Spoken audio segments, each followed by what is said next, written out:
गिबियावनो खौरांगिरि नोंथांमोननिसिम आंनि गोसो गोरबोनि गाहाम हामलायनायखौ जासिहरग्रोबाय। आं सासे बाक्सा डिस्ट्रिक्ट काराटे डु एसोसिएशन कुनिबाकाई स्टाइलनि सासे नेहाथारि जानानै दिनैनि खौरां मेल खुंनायनि मेन खारनखौ बुंनो सानदों।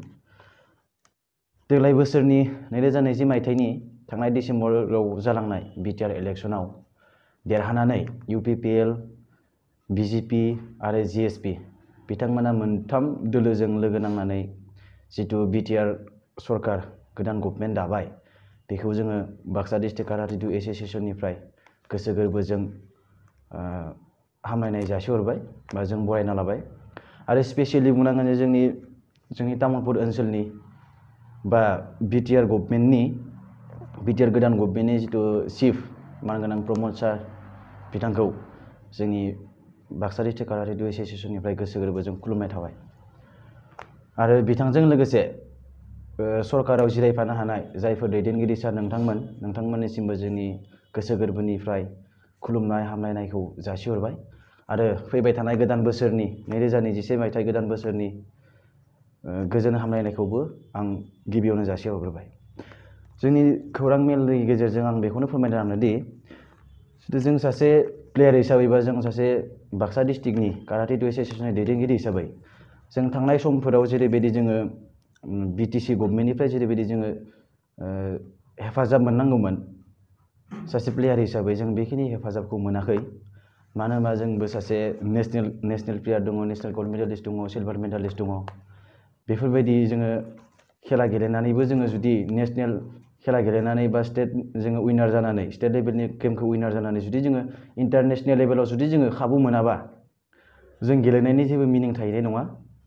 जोंहा मोनसे सिमां दङ जितु जोङो स्टेट लेभेलनिफ्राय गेलेनानै जों डिस्ट्रिक्ट लेभेलनिफ्राय गेलेनानै स्टेट लेभेलनिफ्राय जोङो नेसनेल लेभेल आरो इन्टारनेसनेल लेभेल बेफोरबायदि जोंहा खेला गेलेनायनि मोनसे सिमां दङमोन। नाथाय थांनाय समफोराव जोङो बेफोरबायदि सिमांखौ जाफुंहोनो हायासै, जायनि खारनाव जोङो बिटिसि गभर्नमेन्टनिफ्राय जोङो मोनसेबो माने सहाय सुजुग जों मोनदियासै। जोङो गोबां लाइजाम हरदोंमोन, नाथाय जोंनि लाइजामखौ एक्सेप्ट खालामा। जोङो लोगो हमनोबो थाङो, खिन्थु जोंखौ माने जेबो रेसपन्सखौ जों मोना बिथांमोननिफ्राय। बेनि थाखाय जोङो माने जों सासे नेसनेल लेभेलनि प्लेयार जानानैबो नेसनेल गल्ड मेडेलिस्ट बा सिलभार मेडेलिस्ट जोङो मोननानैबो जोङो माने इन्टारनेसनेल लेभेलसिम जोङो खाबुखौ मोनहैनो हायाखै। बेनिखायनो जों मिजिंथिदो जे देग्लाय 2020 मायथाइनि गोदान गभर्नमेन्ट बिटिआर गभर्नमेन्टआ जाहाथे जोंखौ माने नेसनेल बा इन्टारनेसनेल लेभेलसिम जोंखौ मोजां गेलेनो हानायाव जोंखौ जाहाथे सहाय सुजुग जोंखौ खालामो, आं बेखिनिखौ मिजिंथियो। आरोबाव जाहाथे जोंनि मेन थांखियानो जाहैबाय माने उन्दै गथ'फोरा जितु दा जेरैबायदि जों नुबाय थादों माने मोजां लामाथिं थाङाखै, बा बेफोरबायदि गथ'खौ जोङो लाबोनांगौबा जोङो स्कुल लेभेलनिफ्रायनो जोङो मोनसे खिदानखौ लानांगोन जे स्कुल लेभेलनिफ्रायनो जोङो मोनसे माबाखौ सेल्फ डिफेन्स प्रग्रामखौ जों लानांगोन। हिन्जावसायानो जा हौवासायानो जा जोङो सेल्फ डिफेन्स प्रग्रामखौ जों लानांगोन। फिजिकेल इडुकेसननि सायाव जोङो क्लास होनांगोन, आं बेखौ खावलायो। जाहाथे जोङो माने इयुन लेभेलाव जोंनि फिउचारा मोजां जायो।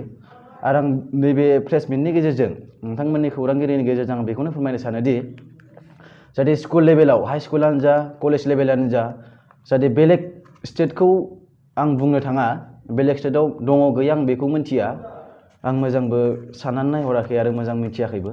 जाहाथे जोंनि बिटिआरआव स्पेसियेलि आं बेखौनो खावलायगोन सानोदि जोंनि प्रमद बर' सार बिथांखौ जाहाथे जोंनि बिटिआरआव जिखिनि स्कुल दङ गभर्नमेन्ट स्कुल दङ जाहाथे बेयाव सेल्फ डिफेन्सखौ जितु पार्मानेन्ट सिस्टेम खालामनानै होयो, आं बेनि थाखाय आं खावलायो। आरो बेखौ जाहाथे मोनसे साबजेक्ट हिसाबै लायो, जाहाथे साबजेक्ट हिसाबै जोंनि बिटिआर ओनसोलनि स्कुलफोराव जाहाथे थिसननानै होयो, आं बेखौ मिजिंथियो। आरो मिजिंथियोदि जों फैबाय थानाय समफोराव जाहाथे मोजाङै मोजां जोङो प्लेयार माखासे दिहुननो हायो। इन्टारनेसनेलानो जा बहुत मोजां जोंनि गेलेगिरि दङ। जोंनि तामुलपुरल' नङा, जोंनि बिटिआर ओनसोलाव बर' हिसाबै बहुत मोजां प्लेयार दङ, नाथाय स्कपखौनो मोना। जों माने चान्सखौनो मोना। जों मोजां सोलोंनो थाखाय जोङो मोजां टिचार गैया जोंनि बिटिआर ओनसोलाव। माने गोजाननिफ्रायबो जोंनियाव नैयाव लाबोनानै जोङो सोलोंनो हानाय ट्रेनिं लानो हानायबो जोंहा सुबिदा गैया। मानो होनबा जोंनो थांनाय समफोराव जोंनो थांनाय सरकारा जोंनो जेबो सुबिदा होआखै। बेनि थाखाय जोंहा जोबोद दुखुनांथाव। जाहाथे जों फैबाय थानाय टाइमाव जाहाथे बेफोरबायदि जाया जाहाथे जोंखौ मोजाङै मोजां जोङो आग बारायलांनो हागोन होननानै आं मिजिंथियो नैबे गोदान सरकारनि समाव आरो जोङो नै थांनाय समफोरावबो जोङो गुबुन जायगायाव थांनानै जोङो ट्रेनिं लानो हायासै थांनो गोनांमोन गोबां जायगायावनो खिन्थु जोंहा स्कपखौ मोनदियासै चान्स मोनदियासै जों सहाय सुजुग मोनदियासै बेनि थाखाय जोङो बेबायदि थालांनांबाय आरो मिजिंथियो फैबाय थानाय समावनो आरो जों दा जिखिनि रोंनानै जोङो जोंनि गाहाय लेभेलाव थानाय मानसिफोरखौ बा जोंनि प्लेयारफोरखौ जिखिनि जोङो जेरैबायदि जोङो फोरोंगासिनो दङ जों बेखिनिजों जों साफिसियेन्ट नङा होननानै जों गावखौनो सानना लायो मानो होनबा जोंहाबो सोलोंनांगौ गोबां दङ जायनि थाखाय जोङो जिखिनि रोंगौथिखौ जों लानांगौमोन जिखिनि ट्रेनिं जोङो होनांगौमोन जोंनि प्लेयारफोरनो जों बेखिनिखौ होनो हायिनि थाखायबो जोंहा जोबोद दुखु जाहाथे बेनि थाखायनो जोंबो मिजिंथिदो जोंबो उनाव माने गुबुन जायगायाव जोङो थांनानै मोजाङै ट्रेनिं लानो हायो बेनिफ्राय जोङो नैबे बिटिआर ओनसोलाव जाहाथे जोङो मोनसे मोजां सासे जोंबो माने प्लेयार जानो हायो आं बेखौबो मिजिंथियो आरो जोंनि उन्दै प्लेयारफोरखौबो जाहाथे जोङो इन्टारनेसनेल लेभेलसिम जोङो दैथायहरनो हायो आं बेखौनो जोंनि गोदान सरकार बिटिआर गभर्नमेन्ट बेनिसिम आं खावलायनाय थाबाय जाहाथे नोंथांमोननिफ्राय जों जाहाथे नांगौ बायदि जों हेफाजाब मोननानै जोङो जोंनि गौथुमखौ बा जोंनि प्लेयारफोरखौ मोजां दैदेनलांनो हायो गोजोन्थों।